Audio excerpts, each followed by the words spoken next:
I'm Batman. Well, I hardly think so. The real Cape Crusader calls his crime-fighting cohorts when he's running late. I had to walk. I couldn't get Raj on the back of my scooter.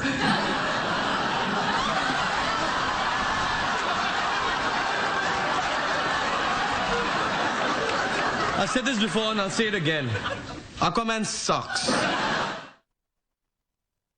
And welcome to the Geekend, everybody. Thank you for being here with us on Tactics the Geekend. It is Friday, so we're going to talk some geek stuff. And this is one that I thought would be a lot of fun because I like speculating on things that I'm unsure of. I don't know why. I've always liked that. And so this is essentially going to be... Actually, it's not even really fair to call it speculation. It's more like just what I would do if I were running Nintendo. And so for this, we have a panel with Chris and Andrew for the evening. Thanks for being on the program, guys. Here. So what we're going to be doing tonight is all three of us are going to be looking into, if we were running Nintendo as a corporation, what would we want on the Switch? So this is basically just a extended, in-depth wish list of what the three of us would really like to see Nintendo do in the near future. So I'm going to go ahead and get us started off. Guys, which Nintendo franchise, so specifically first-party franchise, which one would you most like to see revived on the Nintendo Switch that is not yet represented? And Chris, we'll go ahead and start with you. So my pick to bring back a Nintendo, I guess franchise is the right word, is Pikmin. So Pikmin's been around since the GameCube. I think we had 2 GameCube games and maybe one for the Wii or Wii U. I forget exactly.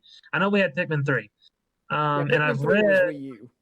yeah, and I've read that Pikmin 3 might be coming to the Switch as a port, but that's not new content, right? That's just the same game on a different platform. Right. So as far as I know, there's not any evidence or any rumors of an actual new Pikmin game coming to the Switch. Now, I think that might be a little challenging because, I don't know, it seems like Pikmin might be a little difficult to do on the mobile side of the Switch, you know, with the smaller screen, because being a puzzle game, you really want to have that large view of the area around you and all the little Pikmin running around. So logistically, it might be a little difficult. But if they're porting Pikmin 3, then they must not be opposed to it. Yeah, I think Pikmin's a really fun game. I think it's got a lot of character to it. I think the only challenge is it feels like there's only so much you can do with the game, right? Because the way that it's laid out is it's a puzzle game. You explore the world, you pick up the items, you get the little creatures. So it may have a low ceiling, but it's almost kind of a cult classic for Nintendo at this point. I think it's got a lot of really dedicated fans. So that would be my pick for one to bring back. Just kind of looking at the Nintendo community as a whole, I've noticed that cult following that you're talking about. There are a lot of people that really want a Pikmin 4 to come to the Switch. And I do kind of see what you're talking about with maybe the limitations, because you want that big sort of panoramic view of the landscape. But, you know, frankly, I think that the Switch can handle it. Of course, it has the docked mode. I don't think that it would lose all that much on the small screen. But then again, I'm not a Pikmin fan, so maybe I don't really understand what a big limitation that would be. Go ahead. I was going to say, that's the other danger with Pikmin, is that it doesn't have broad appeal, but the fans that it does have are very dedicated. Yeah, Pikmin's kind of the Arrested Development of the Nintendo world. That's a pretty apt analogy there. Because Pikmin fans really love them some Pikmin. I don't get it. I'm on the outside of that, but, you know, for those that love it, they really do love it. Well, let me throw this out there. I've never heard of Pikmin until Chris mentioned it, so I'm sorry. So I was out of the loop. You were way out of the loop. So I was originally going to go with Pokemon Stadium, but the more that I think about it and think about how we really don't need that game now that we have Pokemon Sword and Shield, I will go to Metroid. And I say it simply for this reason. Okay, now this is kind of cheating. And the reason that I say it's kind of cheating is because there is a Metroid 4 in development. Now, we know nothing about it. We've seen no gameplay. So I'm going to let it slide on this one. So you're telling me they already are coming and getting my want list and putting it into development. I love it. Andrew, wish for $1 million, quick. Yes. But no, so like I never played the Metroid games growing up on any system, but I've always been interested in them. I've always thought it would be a fun game if it was more like 3D, more, almost first-person shooterish. I don't know how they would pull that off. I think that'd be very difficult because everything that I remember from Metroid, and granted, I haven't played it since it was a like side-scroller type game. Yeah, I was about to say, you do know that there are 3 Metroid Prime games that are first-person shooters, right? I want them to be like next-gen first-person shooter. Like, I want it to be something that pulls me in. I know it's kind of hard to do because the Switch isn't geared towards that gamer base. But for me, I would love something like that would kind of bring that gamer base to the Switch. I think Metroid would be a good game to do. Besides, we're talking about Samus here. I mean, come on. Have you seen Samus? Let's be real. We all want to see Samus on the Switch. Everybody wants to see Samus. I think that's a pretty fair argument, regardless. So. Samus is on the Switch. You've got Super Smash Brothers. Okay, I'm not good at Super Smash Brothers, so there's a problem. Granted, I'm also not a first-person shooter guy, so I'm really not much help in this discussion either. But I did want to ask, with Metroid Prime Hunters, they did something that was really unique because they had a first-person shooter that did not have a system with a control stick on it. And so the way that they handled the aiming was with the touchscreen, which I thought was actually pretty darn clever. And so my question is, since the touchscreen is on the Switch, do you think that it would probably be better for them to integrate it into the touchscreen again? Or would you rather them just use the dual control sticks like most shooter games and just use the Pro Controller that way? I think I'd rather have it the latter. It just seems like it would fit better. I think that like with the 3DS and the ones that had the dual screens, I think it was easier to do that because you had a lower screen that you could use. I don't like the thought of tapping my... I'll probably break my Switch screen if I was doing that. I do see that as being a problem because when you have the lower screen, you can look at the upper screen and just use the lower screen to navigate. When you're using the same screen, your hand could actually get in the way of the thing you're trying to shoot. So I could see how that might not quite work out the way that you would want it to. That makes sense to me. Well, for my part, the series that I would love to see revived on the Switch is Kid Icarus.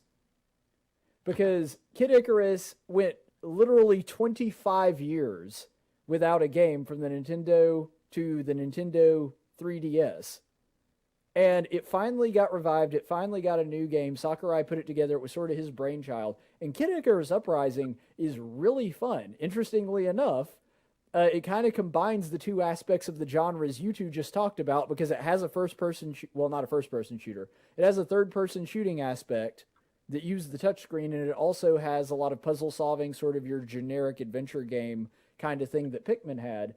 And it did separate it out, and it was kind of formulaic. But it was a really fantastic game, in my opinion, a very underrated game.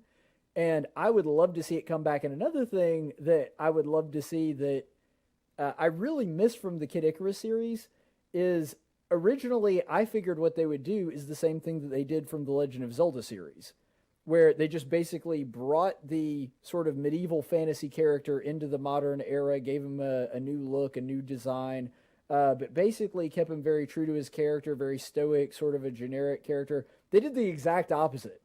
Link, all he can do is grunt, and Pit never shuts up.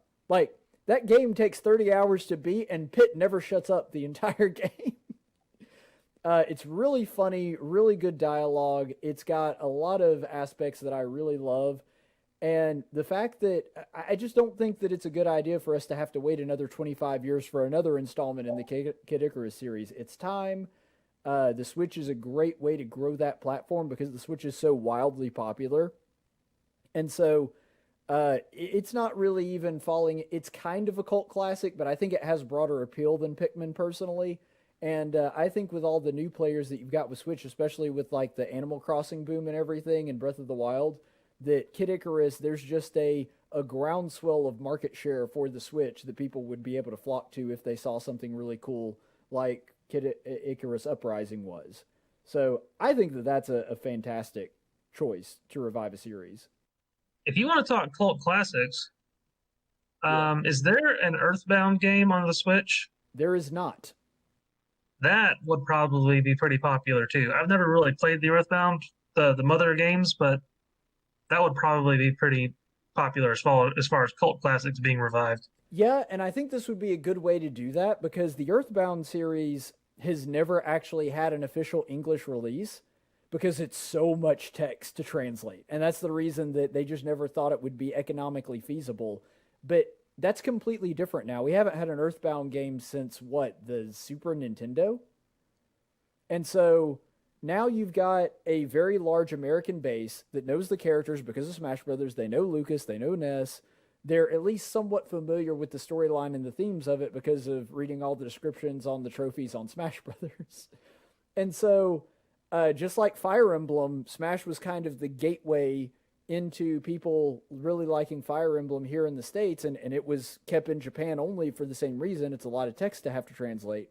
I think that the Switch would actually be a pretty good entry point now that they've got a really big customer base, a lot of Switch units out there. Earthbound would actually be a pretty good series to revive. I'd give it a chance at least, if nothing else. I would play it. I thought that was a great game. Wait, you've played an Earthbound? No, I've watched someone play it on a youth trip, and okay. I was absolutely enamored by the story. It was amazing. Huh. Man of culture. Yeah. Well, I mean, Andrew, who's never heard of Pikmin but knows Earthbound, apparently, that's quite surprising. Man, it has an amazing story. It is incredibly captivating for a game that old. What third-party series would you most like to see come to the Switch? Andrew, we'll start with you this time. This one's pretty easy for me just because I want this to come to anything other than the PlayStation. MLB. Anything MLB. And I'm not talking about RBI, that stupid game. No offense. But they have RBI baseball on the Xbox and on, I think it is actually on the Switch, but I'm not 100% sure. But give us a real MLB game on anything other than the PlayStation. I'm tired of Sony owning the rights to that. And I can't, I'm trying to think back. I don't think we've ever had like a serious sporting game on a handheld console. And when I say serious, I'm talking about something like you can take into like the World Series type thing, go have all of the stuff you have on MLB The Show for the PlayStation and in that main game, have all of that in a handheld. I don't care if the graphics are dumbed down. I expect them to be that way. But man, that would be so much fun getting to actually play a baseball game that you could carry around with you. That would give me a reason to take my Switch outside the house. Right now, I'm just going to hook it up for Pokemon whenever I want to play it. But I think that would be a great game. And I think that if they could ever get the rights to it, to the MLB stuff, then it would be something they would absolutely need to go after. I mean, I want to say they had Madden on the Wii. For some reason, I feel like they had some type of sports game on the Wii. And it just seems like this would be a really great way to get that player base to be more focused on something like this. They have a great player base right now. They could just one game at a time as they get those licenses, start pulling all these other player bases into their group and end up being great for them. Well, I think that would be an advantage to be able to play the show on the go if they wanted to. And I love MLB The Show. It's a great franchise. I will say this, you are going to pry those rights away from Sony's cold, dead fingers. That is the only way you're getting it. And I mean, Sony, those guys hold on to their licenses. Like the reason that it took us from Iron Man 1 all the way up until Captain America Civil War to get Spider-Man in a Marvel movie is because Sony, despite having awful, just completely screwed up the Spider-Man series, refused to budge an inch on Spider-Man until like they finally realized, okay, we're going to have to give in or it's not going to do us any good to continue trying to make Spider-Man movies because we apparently suck at it. So, I mean, Sony's just like that. And so, I mean, don't get me wrong. I 100% support you. I want that to take place. It would be really cool to be able to play the show, anywhere that I am and not have to worry about it being on my PlayStation 4. I'm just telling you, man, that's a pipe dream because Sony is not going to go down without a fight. And that is a console seller for them. I know just off the top of my head at least 3 or 4 people that if it were not for MLB The Show, they would probably own a different console right now. That's actually why I'm changing to the PS5 this fall, is because I know MLB will be on it. Mm-hmm. Yeah. I mean, it's one of the main reasons that I have a PlayStation 4 and not an Xbox One. Yeah. Not the only reason. It's also because they're, Microsoft completely botched that rollout, but I won't get off into that right now. Chris, same question. What third-party series would you most like to see?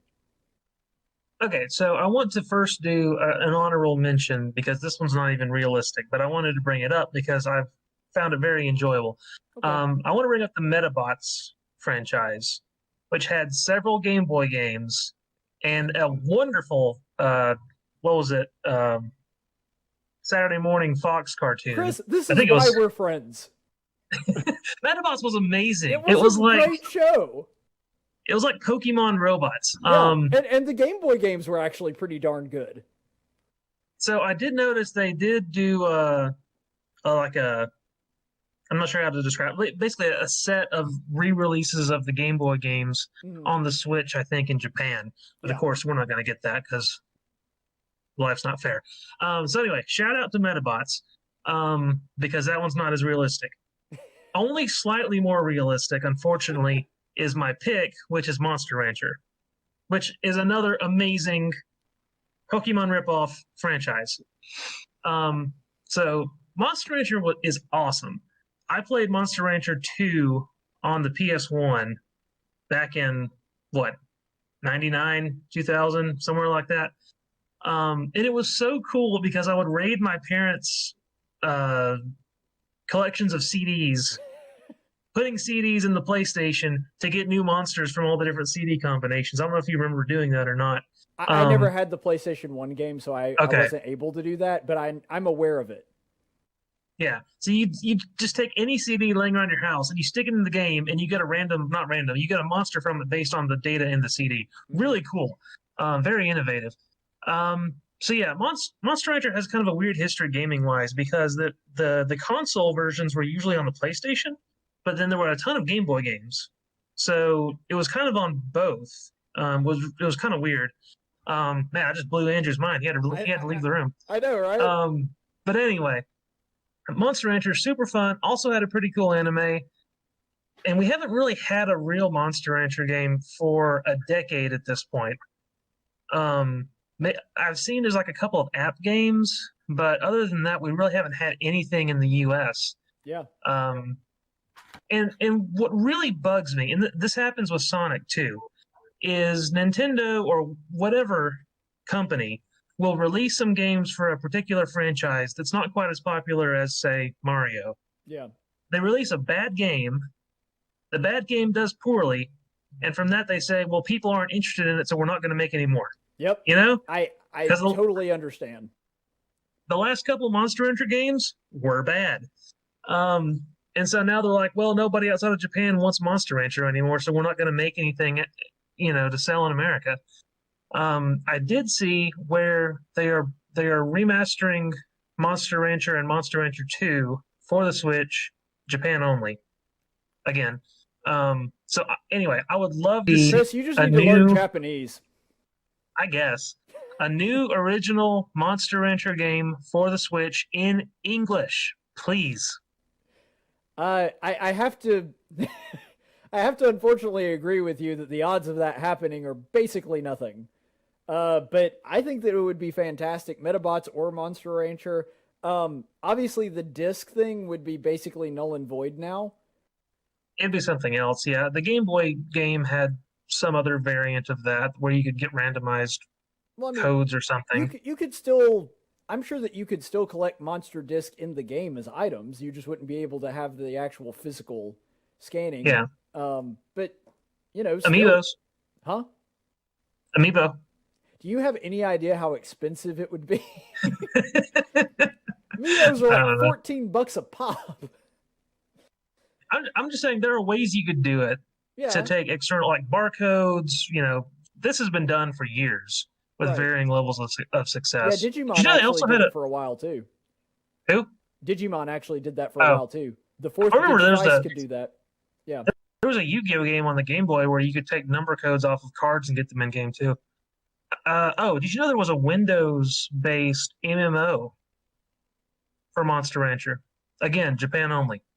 And I really liked the Monster Rancher anime. I never actually got to play a game, so I can't really comment on that. But if it's anything like the anime, I actually really liked the anime. I was actually pretty upset when Fox Kids took it off the air because the last episode they aired was like a cliffhanger episode. And so, unfortunately, like a lot of anime on Fox Kids, you were just left there scratching your head going, okay, what happened? I used to wake up early before school. So not like literally getting up, I think around 6, because the Sci-Fi Channel would show the Monster Rancher anime early in the mornings before school. I did not know you were such a dedicated Monster Rancher or Metabots fan. I loved those offshoot. I mean, what do we say? Tier 3 Mons franchises, I guess. Monster Rancher is more tier 2, but all those little variations on Pokemon that also had their own unique twists. Yeah. Well, I really would like to see both of those. I don't think we're going to, but a guy can dream, and that's the point of this whole segment. With me, I think that mine's significantly more realistic, but I'm talking about moving from maybe a 1% chance to a 3% chance, so I don't think mine's super realistic either. Final Fantasy Crystal Chronicles. Crystal Chronicles is a series that has not had a new installment for a really long time, and the interesting thing about Crystal Chronicles is Final Fantasy, and I'm going to give a very brief history on the history between Square Enix and Nintendo. Used to, Square Enix and Nintendo were in an exciting new relationship. Every day was just a honeymoon for them. And they even wound up making babies. And by babies, I mean Mario Super RPG, where they combined their RPG and Square Enix developed that side of it, and they threw in Mario. And then Sony just Square Enix saw Sony passing by and decided, I want me some of that. And then there was they broke up, and it was really sad. They lost the kids in the divorce. Nobody could get Gino in Smash Brothers. Like, it was just really tragic. And it's funny because Final Fantasy used to be, like, everyone thought of it as a Nintendo franchise. It was as much a Nintendo franchise as, almost as much as their first party options. And then all of a sudden, yeah, exactly. It's that meme. Absolute, 100% correct, Andrew. That's what happened between Sony and Nintendo and Square. And so Square Enix, or Squaresoft as it was known at the time, it just completely broke off, and it just was a Sony franchise from then on up until Crystal Chronicles came out on the GameCube. And it was a weird kind of venture back into it. It's a very different Final Fantasy. It's not a mainline one. It's not supposed to be. It's a kind of create your own character adventure, so there's a lot less emphasis on storytelling, which, frankly, I like the storytelling better. I like those versions of Final Fantasy. But Crystal Chronicles had its own merits and a great multiplayer experience. One of the reasons they went with the GameCube is because you could get your own individual screen on the Game Boy and connect your Game Boy Advance to it, which actually was pretty cool. You got your own secret mission that nobody else in your party knew about and you were trying to accomplish, but they didn't know what you were doing. You had your inventory there and everything. And so if you got a rare item, you could hide it from the other people. It was really, really nice to have that option. And they came out with a couple, like the Ring Bears for the DS, and then later Crystal Bears for Wii, which was not quite hot garbage, but not much better than it.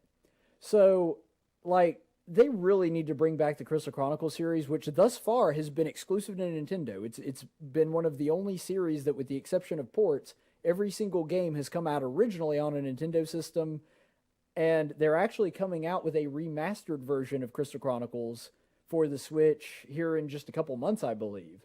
And so maybe what that's doing is they're hinting at bringing back an original Crystal Chronicles game. Probably not, but I really hope so. So I would love to see that, and especially when they could do it right and not give you the stupid miasma chalice that you have to drag around and one poor guy just has to be a pack mule for your party. If they could actually do this right and come up with a new Crystal Chronicles with a system like the Switch that you could have your own screen and play with other people and still bring that element back to it, I think that it could wind up being a phenomenal game. So Square Enix, just go back to your ex. That's all I'm asking for. I mean, like, I'm not saying you have to marry them again. I'm saying, just for a little while. That's all I'm asking for. All right, guys. So speaking of ports and remakes, which both Chris and I mentioned in our previous one, what port or remake would you like to see on the Switch? So I'm going to go completely against what we talked about earlier, because the more I think about it, the game that I would love to see, and it's only because of how much fun I had playing it, would be the Oris series from Pokemon. If they could take that and put it into the world, the 3D setting of the Oris? Sorry, Pokemon Omega Ruby Alpha. Omega Ruby Alpha. Oh, okay. You were using the abbreviation there. All right. Yeah, sorry. If we could get that put into the 3D world and graphics that we have with Sword and Shield, oh my goodness. The ending of the Delta episode, which I'm not going to spoil for anybody, but holy cow, that would blow everybody's mind like 10 times over. It was already amazing on the 3DS. Please give us that game again. I spent, even after beating the Delta episode, all the extra stuff you could go through, all the different things you have to do to capture all the legendaries. Like, you didn't have to wait. Like with Sword and Shield, we have to wait for the Isle of Armor, and then I can't remember the next one, the next expansion, but we're having to wait and we had to pay extra to get it. Mm-hmm. All this stuff was already in Oris from the start of the game, and you just had to reach certain parts of the game to get that next area or to get access to everything. I want that, not just for the fact that I don't have to pay for the DLC, but that game was so captivating. It was. Like, of all the Pokemon games I've played, if I saw a 3DS, I would go back and play that again over and over just because the story was great. I mean, anything's better than Team Yell. Team Flare isn't much better, but I mean, at least they were a little bit more intimidating than Team Yell. Team Yell is a bunch of pansies with megaphones. They're a bunch of Antifas. But anyway, that's what I want. I want to have that game brought onto the new system, and I don't care. Charge me another $60 for it. I'll pay. I'll get Omega Ruby and Alpha Sapphire. I'll give you $120, Nintendo. Just do it. Have my monies. I'll be your whale. Just take it. Take my wallet. I don't care. Well, so are you suggesting Pokemon Emerald, like an Emerald remake? I would take give me any of the remakes from the 3DS back to like the DSi. Anything in that era, I would take a remake of, because those games were that amazing to me. Like, what was Black and White? How far back did that go? Black and White is DS. So I would go back even there to the DS. Give me that. See, now I would love a Black and White remake. Black and White would be awesome. Yeah, second only to Silver. Black and White is my favorite Pokemon game, second only to Pokemon Silver. So I view Black and White very highly. I'd love to see Black and White get a remake. The next one in line, because of course we already got a Ruby and Sapphire remake. The next Pokemon game in line that a lot of people are expecting to get a remake soon is Diamond and Pearl, which I don't hate Diamond and Pearl, but it's by far the worst Pokemon game. Now, granted, a bad Pokemon game is still significantly better than most games. Yeah. But it is the worst Pokemon game. I would be perfectly fine with them making a Black and White remake and just pretending that Diamond and Pearl didn't exist. I'm cool with that. I'm game for that. But I will say this, to your idea, if they did make an Emerald remake, which Emerald was another one of my favorite games, and partly because it did have a very robust post-story saga. I mean, they had the Battle Frontier. The Battle Frontier is almost a completely new game. Like, I spent hours and hours and hours in the Battle Frontier.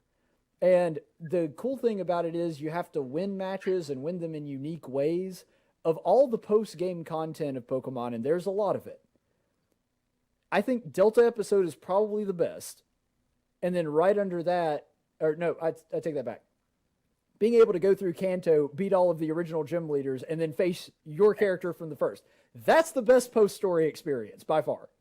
Right after that, probably Delta Episode, and then after that, Battle Frontier. So if they bring back Emerald, which would still happen in Hoenn, it would basically be an uptick or an upgrade of Alpha Sapphire, Omega Ruby. If they did that and then added the Battle Frontier and made it Emerald, I mean, that would be something that I think would sell a lot of units. They probably won't do that because they've had a remake so recently, so I think that a Black and White or a Diamond and Pearl remake is more likely. But I like where your head's at, Andrew. So I'm actually going to call an audible too. We're just changing our minds all over the place. That's fine. So I was originally going to say Star Wars Rogue Squadron 2, which I think was Rogue Leader. And I stand by that I think it would be a great remake. But they are supposedly coming out with a new Rogue Squadron game here in the future, or at least they've hinted at it. So it feels a little cheapened if they're going to go ahead and make a new one anyway. So instead, I thought about one of the GameCube games that I put the absolute most time into, and it wasn't even in the main game, which was Sonic Adventure 2. So are you saying you just want chow raising? Yes. I want a Chow Farm Simulator. If you want to go back to the Mons thing with the Monster Ranchers and the Metabots, now they can really cute and give them little animal parts, and then you can play Sonic in between sessions. I do love how I actually really do like the main game, Sonic Adventure 2 Battle. Oh, it's so much fun. The replayability for just simple levels was so high. It is. And I really like it. It gets a lot of crap from some people, but I love that game. But I do think it's funny that almost everybody I've ever talked to about that game, their first reaction is, but that chow system though. It was so fun. It's you got two games in one, really. Yeah, it really was. Which was really neat. It was almost, and they interact with one another. Like, they're not completely separate. Mm-hmm. You have to catch certain items and catch certain animals that give you certain stats in one. And you have to do certain things in the Chow Garden to get emblems that helps you progress in the other side of the game. So there is some connection there. Yeah, it's really interesting. You have these two games that work off of each other, and you Despite play being them completely different together. Yeah, I know. It's crazy. Like, one is a pretty classic Sonic game, albeit a 3D one, so it's a little different. But it's essentially a racing game, kind of a racing platformer. And then you have a little monster breeding game, pretty much. And the two work together really well. Yeah, it's like it's two things that you never thought would work together. It's like my mind is failing me to come up with a good example here. Here's one that Chris will relate to. White chocolate popcorn. There you That's go. just not a combination that most people would think of, but it totally works. Oh, yeah. Andrew's face when I said that. But yeah, and I did a little bit of research. I saw that you actually can download the game on Xbox and PlayStation and Steam. It's on Steam now too, or it's been on Steam for several years. But I haven't seen anything about any sort of Nintendo remakes. I'm not even sure what the licensing and everything. I mean, Nintendo basically owns Sonic at this point, so I'm not quite sure why they wouldn't have released it if they've released it on the other platforms. So I'm not really sure what it means for the IP or anything. But yeah, it was a really fun game. I really enjoyed it. I spent a lot of time playing that game. Yeah, I totally agree. I would love to see a remake of it. Because I mean, the graphics were decent for when they came out, but they could definitely use an upgrade now. Sonic Adventure 2 would definitely need a little polish and spit shine to make it look the way that it should. But yeah, I would totally by a remake of that game, especially if they worked out some of the kinks, because it was a little glitchy. It was one of the earlier GameCube games, and it was a port of a Dreamcast. So I was actually you- gonna ask about that. I thought Sega owned Sonic. they do. So they do. Gotcha. So how does Nintendo, do they just own licensing rights to it? No, it's just that Sonic games tend to work best on Nintendo systems. Ergo, most of the Sonic games have come out for Nintendo systems. There have been some in recent years that came out for different systems, but the vast majority of them, they just stick with Nintendo because that's where they know that their fan base is. Gotcha. If you really want to have a cats in the cradle moment, think about that. There was some point when you were playing that Chow game where you never picked it up again, and your Chow are sitting out there in limbo, Animal just Crossing. waiting on you to come back. Animal Crossing's the same way. Original Animal Crossing 2001. I'm sure all my neighbors are like, it's been 20 years. Where is he? There's weeds everywhere. For me personally, and I know that this is going to surprise y'all because you know that I like racing games, but it's not like my main genre or anything. I think a game that it is almost criminal that it has not made a comeback, and I think that it really should, is Diddy Kong Racing. Now, I know that the reason that it never really got any love is because Rare went somewhere else, and they basically merged with Microsoft, and so they didn't have the rights to Banjo-Kazooie, they didn't have the rights to Conquer, and then there was also the fact that they have Mario Kart, and so basically they feel like they've already filled that need. And I get that. Mario Kart's a great game. I really love it. But on the Nintendo 64, I contend that Diddy Kong Racing is the better racing game on the Nintendo 64. And Diddy Kong Racing did get a remake on the DS, which was awful. The graphics actually look worse than they did on the Nintendo 64. And the racing mechanics were all screwed up. They had a bunch of weird touchscreen games that you have to get through to be able to progress the story. I don't know who was on that project, but that couldn't have gone worse. The original Nintendo 64 game is better than that remake. It's time for Diddy Kong Racing to come back, do it right. It had a fantastic battle mode. Yeah, go ahead. I have a question for you. Was Diddy Kong Racing the one where you could fly airplanes? Oh, yeah. Could you do that? That's I it. will agree. That was significantly better on the N64 than any other racing game.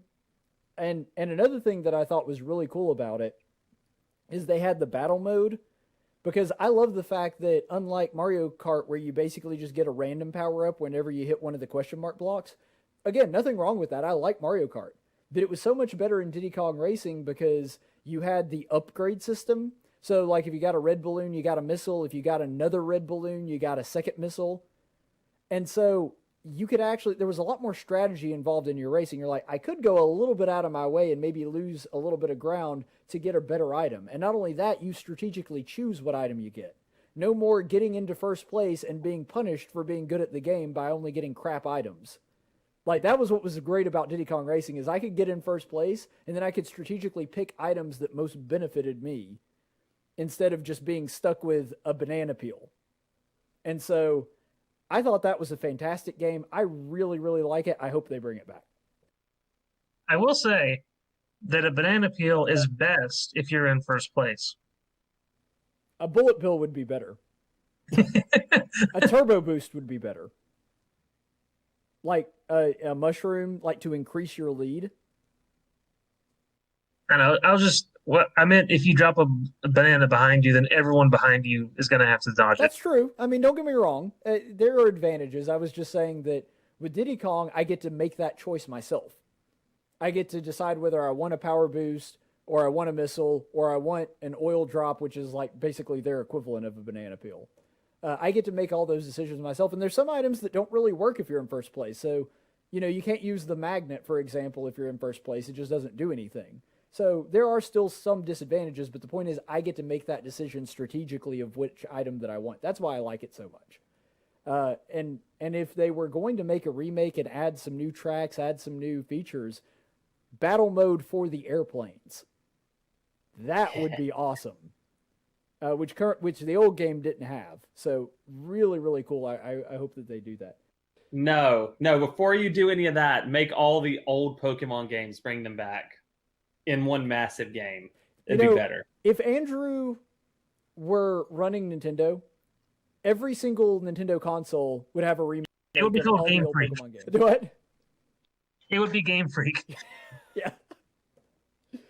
Let me tell you something. If I ran it, we wouldn't have had to wait till 2018 to get Let's Go Eevee. That would have been the first game that came out. This is probably a conversation for a different episode, Probably. but Gold and Silver's end game, I guess. I think we all agree that's probably the best for any Pokemon game. And I wonder why they haven't revisited that, because it was a really, really... I loved it. I thought it was probably the best thing they could have done. They talked about doing... You remember how at the end of Sun and Moon, you said goodbye to Lily? Mm-hmm. They talked about bringing her back in the follow-up franchise, whatever the next game was going to be. Have her be like the person that you go beat at the end of the game. But that never came to fruition. Okay, well, again, like Chris gave in the introduction to this, we could probably do a whole episode on just this. So I am just going to insert a little teaser for a future episode because we do need to talk about this at some point. I have always said if Nintendo just wanted to make money to where they would never have to financially worry ever again, make a MMO Pokemon that takes place in all the regions. Like you can literally physically travel to all the regions that have existed beforehand, and that's your playground, and it's an MMO Pokemon. Nintendo would never have to worry about money ever again. But anyway, I won't go into great detail on that. Take my money again. Just take it off. I'll say this sort of in closing. I was surprised by how hard this topic was. And the reason it was hard is because so far Nintendo has done an insane job for a console that is literally in the middle of its life cycle. We're not even closing on the end of the Switch, on having so many franchises represented on this console. I think probably the best they've ever done. Yeah. Because we were talking about all the different games that they need to bring to this console. We're like, hey, we should bring a Star Fox. Wait, they already have a Star Fox. We should do Metroid, which Andrew mentioned at the beginning. Well, actually, they've already announced that they're working on Metroid. I originally thought we should do Pokemon Snap. Oh, right. Last week they announced they were going to do Pokemon Snap. So, like, Nintendo Kirby. Do what? Kirby. Yeah, Kirby. Kirby already has a game. Rogue Squadron. Yeah, it came out with a brand new Legend of Zelda. They already have a brand new 3D Mario. They have a 2D Paper Mario. Yeah, they've got everything on this thing. And so you have to commend Nintendo, even though this was the opposite of what we were talking about, for the amount of content that is already on this console. And you just got to give them props for the level of support that they've given to it. Well, I think that's going to be our show for this evening. Thanks so much for being with us. And I got to say, I have thoroughly enjoyed playing the Switch as a longtime Nintendo fan. It's just impossible to complain about this console. There is so much good content on there that the stuff that we've presented tonight, yeah, we want new content to be on there. That's the thing about gamers. We're never really satisfied. If you're a super fan, there's always something that you can think of sort of out there on the horizon that hasn't been done yet. But with the Switch, I mean, it's really hard to complain. They've got basically everything a Nintendo fan could want already on the console, and Nintendo really ought to be patted on the back for that. So we'll be back here next week with the Geekend, right here 6 o'clock on Friday, as always. In the meantime, stay the course, friends. Tactics is a production of News Radio 1440 and Cumulus Media Montgomery. Opinions expressed on this program are those of the host and do not necessarily reflect the opinions of Cumulus Media or our business partners. Graphics by Jessica Dawson. Video production by Jackson Dean. Broadcast studio provided by Faulkner University. Location studio provided by the Dalreda Church of Christ.